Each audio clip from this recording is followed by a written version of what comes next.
Welcome to our weekly discussion of all things current in California politics. I'm Walt Gray. Joining us this week, reporter Emily Hoeven, political expert for CalMatters.org. Emily, good to have you here on this Sunday. So gas prices are spiking again, and the governor kind of being aggressive with oil companies like they're ripping us off. What can he really do about that?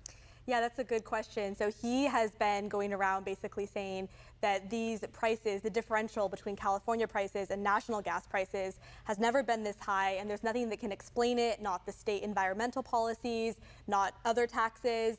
And so he basically has called on lawmakers to introduce a windfall profits tax on gas companies that would basically cap their profits at a certain amount and then tax any revenue over that at a higher rate and return the money to California taxpayers via rebates, which actually the state is also doing right now from the budget that they passed earlier this year.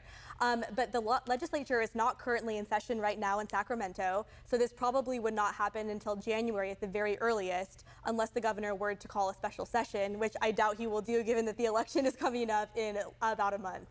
We also talked offline a little bit about the sports betting going on and so much money, $440 million poured into this so far. Which way is it polling? Which way is it going to go?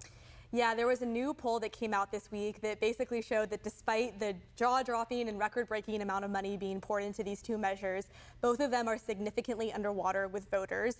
Prop 26, which would allow sports betting in Native American casinos and horse race tracks, had about 31% voter support, and that dropped to 27% for Prop 27, which would basically allow online sports betting outside of Native American tribal lands. And so I think one of the interesting things that was funny about this poll was that it found that the more voters saw ads, the less likely they were to actually vote for these measures, partially because the ads are so many of them and they're also confusing. And so voters that hadn't seen ads were actually more open to the idea of sports betting. Well, you mentioned the election coming up November 8th, and obviously there are many things that are concerning to California voters. Among them is the homeless problem.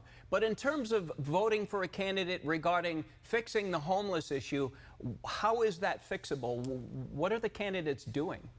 Yeah, I have sort of taken to calling homelessness the white whale in California because it sort of seems that no matter how much money and time is devoted to it, the problem just keeps getting worse. And we had a report come out here at CalMatters this week, which was the first statewide look at how homelessness has changed during the pandemic.